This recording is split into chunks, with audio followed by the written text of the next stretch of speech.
অসাধারণ একটা পুডিং বানিয়ে নিলাম। খেয়েছো কি না জানি না, অসাধারণ কিন্তু মাশাআল্লাহ অনেক সুন্দর হয়েছে। আমি এর আগে বানাই নাই দেশি লাউয়ের পুডিং। অনেক রকমের পুডিং খাওয়া হয়েছে, এইরকম পুডিং খাওয়া হয় নাই। তার জন্যে দেশি লাউয়ের অনেকটা মজা, লাউটা ছিল অনেক মজা, কষি একদম। দেশি লাউয়ের পায়েস খাওয়া হয়েছে কিন্তু পুডিং খাওয়া হয় নাই। এই তো আমি রেসিপিটা করতেছি, সবাই দেখো।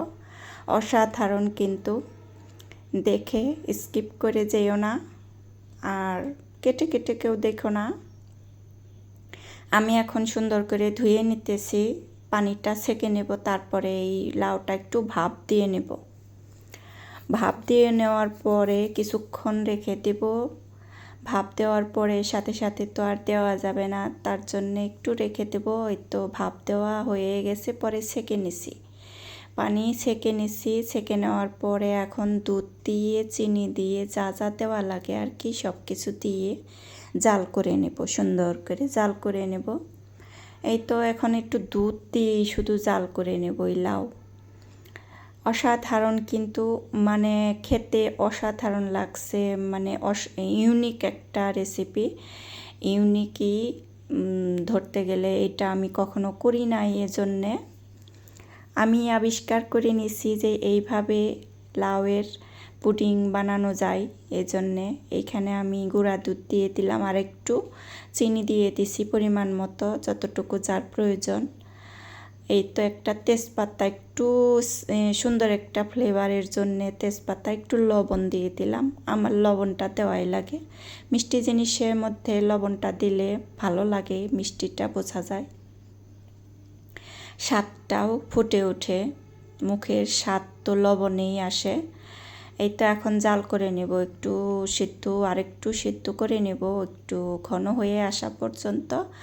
আমি এখানে আরও যে উপকরণ লাগে সেইগুলা দিয়ে দেব পরবর্তীতে। দেখতে থাকো যে পুডিংটা বানানোর জন্য এখানে ডিম ছাড়া পুডিং বানিয়ে নিয়েছি। কি দিয়ে দিলাম এই তো দেখো, agar agar powder. Agar agar powder এখন পানিতে মিক্স করে তারপরে আমি এই দুধ লাউয়ের মধ্যে ঢেলে দেব। এইটা একটু গরম গরম পানিতে মিক্স করে নিতে হয়। এই তো মিক্স করে নিয়ে নিছি। এখন এখান থেকে আমি ওই দুধের মধ্যে দিয়ে দেব। এইভাবে পুডিং বানালে আর কি ডিম লাগে না, ডিম ছাড়াও পুডিংটা বানানো যায়। আমি এই তো বানিয়ে নিলাম, এখন এই তো গুলে নেব, গরমের মধ্যে পড়লেই এটা ছড়িয়ে যায়। আর এখন বলক উঠে গেছে, কিছুক্ষণ জাল করার পরে আমি বাটিতে ঢেলে নেব সেট হওয়ার জন্যে। আর কিছুই লাগবে না, এত সহজ বানাতে চাইলে রেডি করে লাউটা, তারপরে একটু দুধ লাগবে, এই তো আর কিছু না।